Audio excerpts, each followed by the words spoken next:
अस्सलाम वालेकुम अज़ीज़ तलबा, उम्मीद है कि आप सब खैरियत से होंगे और अपने पेपरों की तैयारी कर रहे होंगे।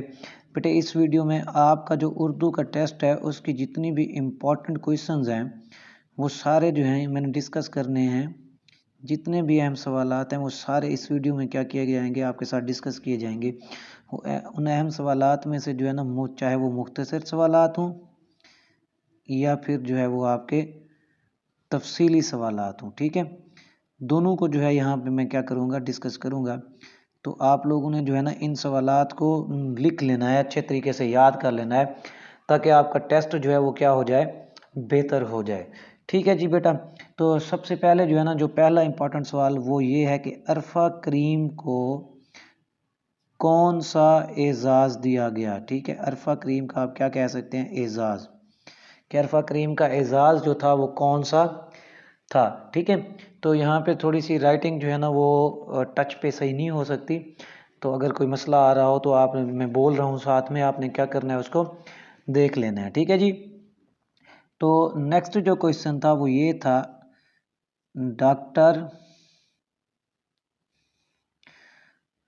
रुथ फाओ का मुल्क कौन सा था। ठीक है, और उन्होंने उनकी वफात जो है वो कब और कहाँ हुई। ठीक है, उनकी वफात कब और कहाँ हुई। डॉक्टर रुथ फाओ का मुल्क कौन सा था और उनकी वफात जो है वो कब और कहाँ हुई। ठीक है जी। तो तीसरा जो आपका इम्पोर्टेंट क्वेश्चन है वो है ज़ेब्रा क्रॉसिंग का मकसद क्या है। ठीक है, ज़ेब्रा क्रॉसिंग किसे कहते हैं, ज़ेब्रा क्रॉसिंग से क्या मुराद है, ज़ेब्रा क्रॉसिंग का मकसद क्या है। ठीक है जी। तो इसके बाद जो अगला आपका इम्पोर्टेंट सवाल है वो ये है कि ट्रैफिक के इशारे क्यों बनाए जाते हैं। तो क्या है जी, ट्रैफिक के इशारे। ठीक है, ट्रैफिक के इशारे क्यों बनाए जाते हैं। ठीक है। अच्छा, नेक्स्ट जो इम्पोर्टेंट सवाल है वो ये है कि अस्पताल के नज़दीक हॉर्न बजाना क्यों मना है। ठीक है, यहाँ पे मैं हेडिंग्स बना रहा हूँ, तो आपने जो है ना इसी हेडिंग्स के साथ, आपको पता है कि आपका जो है वो क्वेश्चन स्टेटमेंट तो आ जाएगी, लेकिन आपने जब लिखना है तो इसी तरह हेडिंग्स जो है ना वो लिखनी है। अस्पताल के नज़दीक हॉर्न बजाना क्यों मना है, तो आप वहाँ पे जो हेडिंग्स बनाएंगे वहाँ पे आप अस्पताल के नज़दीक हॉर्न बजाना लिख सकते हैं, लेकिन वहाँ पे हेडिंग में आपने ये क्वेश्चन मार्क नहीं लिखना। मैं यहाँ पे क्वेश्चन मार्क इसलिए दे रहा हूँ क्योंकि मैं आपको क्या बता रहा हूँ, सवाल बता रहा हूँ। ठीक है जी। उसके बाद अगला जो इम्पोर्टेंट आपका जो शॉर्ट क्वेश्चन है वो है हम अपने वतन का वकार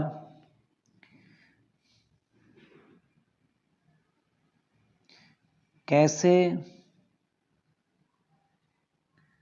बढ़ा सकते हैं। ठीक है, ये पूरी मैंने जो है ना अब यहाँ पे स्टेटमेंट आपके लिए, आपको समझाने के लिए लिख दी है। हम अपने वतन का वकार कैसे बढ़ा सकते हैं। ठीक है जी। ये आपके जो है ना इम्पॉर्टेंट क्वेश्चंस थे। एक दफ़ा मैं फिर दोबारा जो है इनको क्या कर रहा हूँ, रिपीट कर रहा हूँ। ठीक है, पहला है जी आपका अरफा करीम रंधावा ने कौन सा एजाज़ अपने नाम किया। दूसरा है डॉक्टर रुथ फाओ का मुल्क कौन सा था, उन्होंने वफात कब और कहाँ पाई।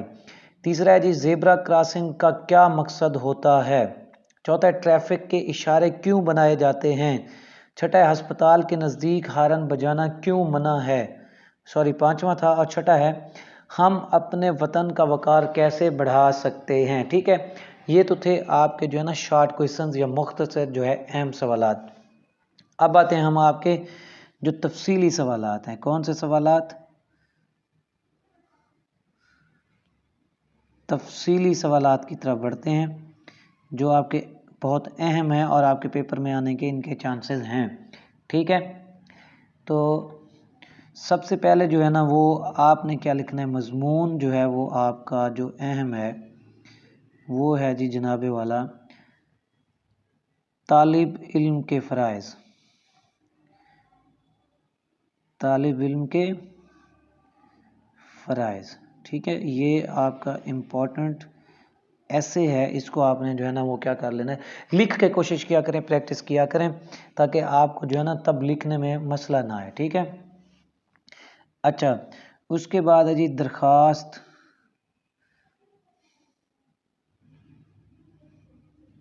बराए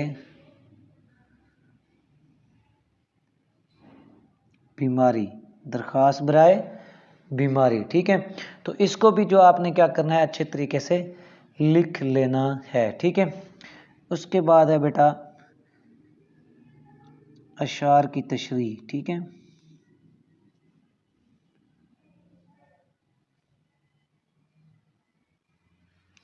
अशार की तशरीह जो है, अब मैं आपको जो है ना यहाँ पे 2 शेर बताता हूँ और आपने, मैं कोशिश भी करता हूँ कि इसके साथ साथ मैं वो लिख भी दूँ, लेकिन मैं उनको जो है ना मुख्तसर करके शॉर्ट फॉर्म में लिख लेता हूँ, आपको जो है ना वो पता चल जाएगा। आपने जो अपनी बुक से फुल फॉर्म में देख लेना है और उन्हें याद कर लेना है। ठीक है, पहला है जी खुदा करे, ठीक है, खुदा करे कि मेरी अर्ज़ पाक पर उतरे वो फसल गुल जिसे अंदेशा ए ज़िवाल ना हो। ठीक है, खुदा करे मैंने लिख दिया और उसके बाद मैं लिख रहा हूँ जिसे अंदेशा ए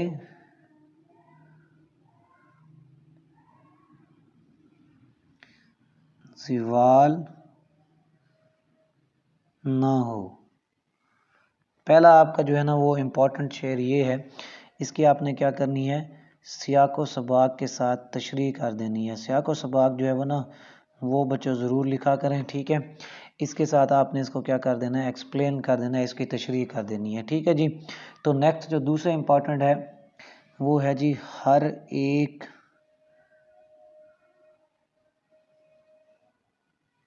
फर्द हो। ठीक है, हर एक फर्द हो से लेकर कोई खस्ता हाल ना हो, कोई खस्ता हाल ना हो, कोई खस्ता हाल ना हो। ठीक है जी, तो ये जो है आपका आज का इम्पोर्टेंट जो है वो अहम जो चीज़ें उर्दू की हैं वो डिस्कस की हैं। तो पेपर की तैयारी करें, दुआओं में याद रखें। अल्लाह हाफ़िज़।